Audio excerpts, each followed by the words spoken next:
Welcome back. In the previous segment, we have considered how the regulation of the written press can be implemented so that the principles of pluralism, diversity, and independence are ensured and protected.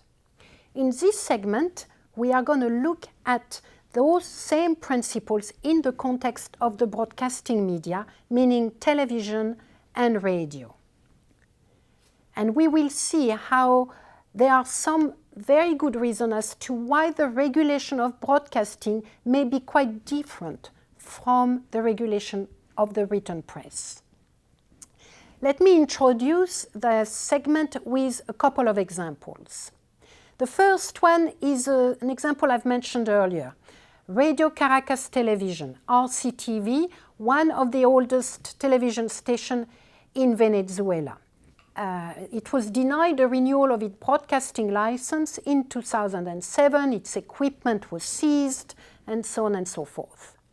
The case of RCTV ultimately reached the level of the Inter-American Court for Human Rights, which ruled against the government of Venezuela. The court considered that the decision to not renew the license of RCTV came directly from the executive branch, and that the government's real purpose in denying the license was because of RCTV's critical view toward the government. The court added that the abuse of power had an immediate negative effect on the exercise of freedom of expression. The people of Venezuela had been deprived of RCTV news because its editorial policy was critical toward the government. The real reason behind the government behavior, according to the court, was thus to silence critics, in contravention to the spirit of the right to freedom of expression, which are pluralism, tolerance, and openness. Let's unpack this decision a bit more. Broadcasting, whether through radios or television, require access to airways, or what is called the spectrum. These are limited. They must be shared with a range of other broadcasters. For this main technical reason, it has been widely accepted around the world that broadcasting requires some kind of government oversight. Not everyone can and should be able to access the spectrum without some kind of regulation as to how is this spectrum going to be attributed. Such a position, of course, dates back to another era when the digitalization of broadcasting was not available. With internet radios and television, the argument is losing some of its significance. Still, there are many parts of the world where most people access television and radios via the existing spectrum. And so there are still some very strong arguments why these must be attributed on a fair and transparent basis. Regulation of broadcasting is thus not just meant to control or to forbid access to the spectrum. Indeed, it is also meant to protect. It is also meant to ensure that people who wish to access the spectrum, who wish to open their radio, can do so legally. So it is meant to protect media pluralism against monopoly, whether it's a monopoly by the state or monopoly by another actor. To play its role of protector of media pluralism, the broadcasting regulatory body must meet a number of conditions. First, it must be fully independent from state but also commercial interest.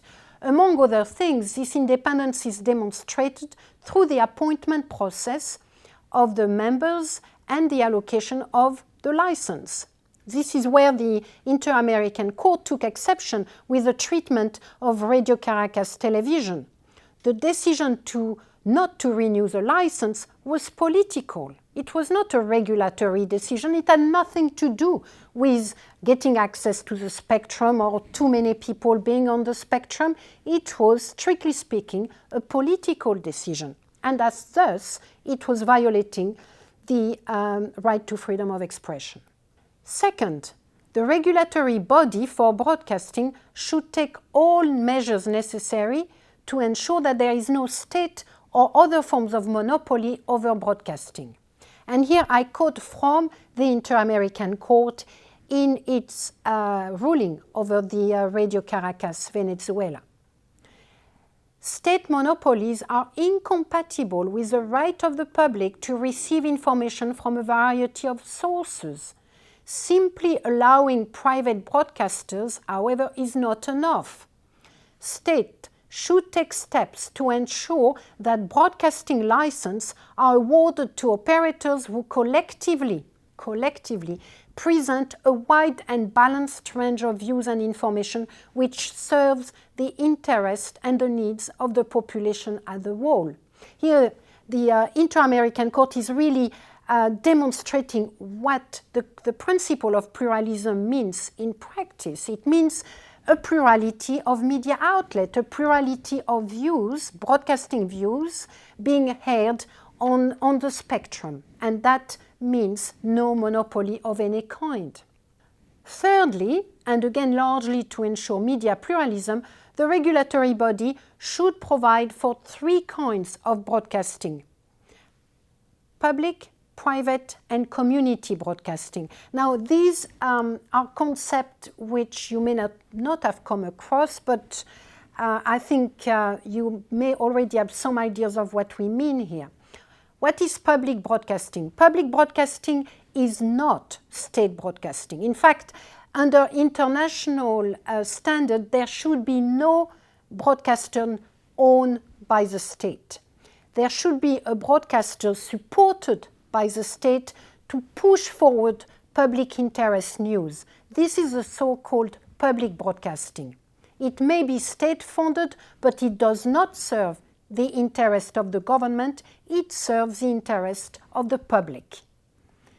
Private broadcasting, I think, goes without saying, means that it's broadcasting privately owned and often enough for profit. And that is, in many parts of the world, the primary source and forms of broadcasting.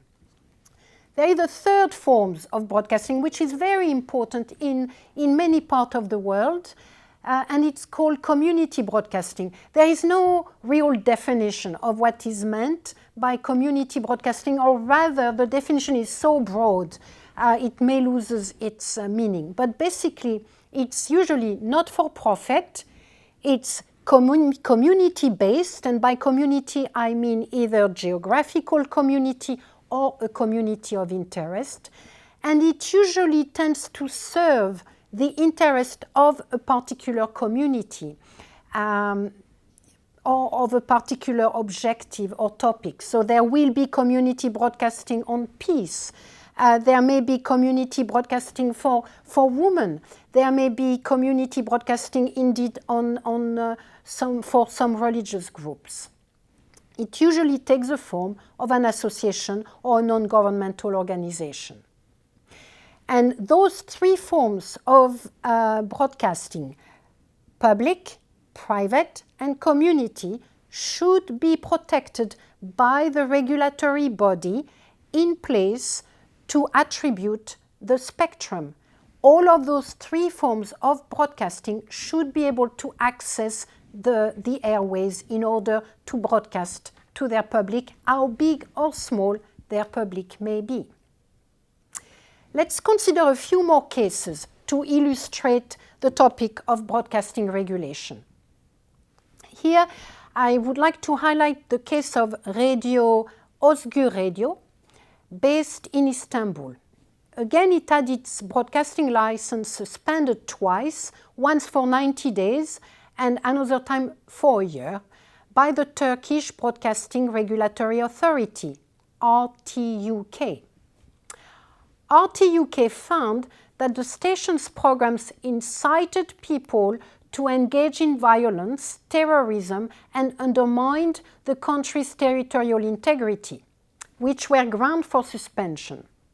The radio station unsuccessfully challenged the suspension in national court, and after exhausting all of these national remedies, the station challenged the suspension of its license at the European Court under Article 10, alleging violation of its freedom of expression. The European Court held that the programs dealt with issues in the general interest, including corruption, anti-terrorism, and possible links between the state and the mafia. Furthermore, the information the radio station was sharing was already publicly available.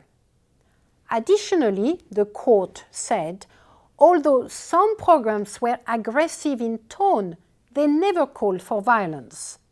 On the basis of this, the European Court ruled in favor of the radio.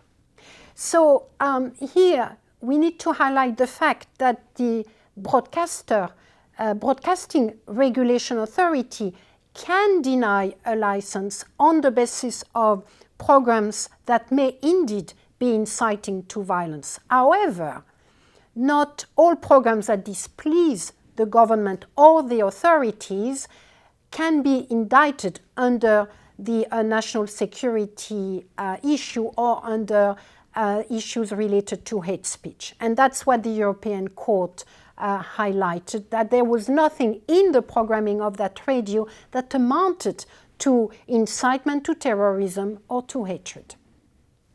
Let me give you another example in Ghana. The Ministry of Finance defended a highly criticized budget proposal on state radio and publication.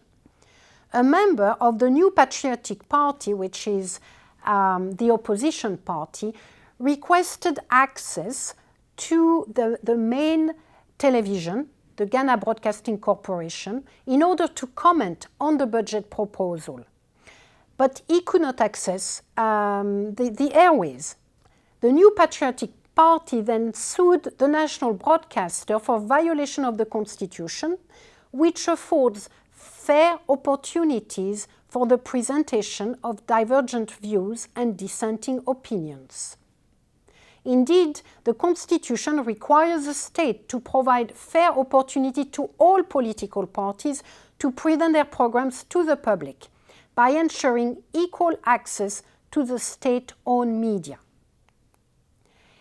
So the case goes to the Constitutional Court of Ghana eventually, and in its decision, the court stressed the importance of neutrality of the national broadcaster and that it should show no bias or favor to the government or to any political party. The court further explained that this objective was enshrined in the Constitution by requiring public media companies to provide fair opportunities to all political parties. Particularly, the court highlighted, and I quote, "The state media are national assets. They belong to the entire community, not to the abstraction known as the state, nor to the government in office, nor to its party. If such national assets were to become the mouthpiece of anyone or the combination of parties vying for power, democracy would be no more than a sham. A public service broadcaster thus requires a supportive legal, political, and financial environment that will insulate it against any risk of political or commercial interference in the discharge of its mandate."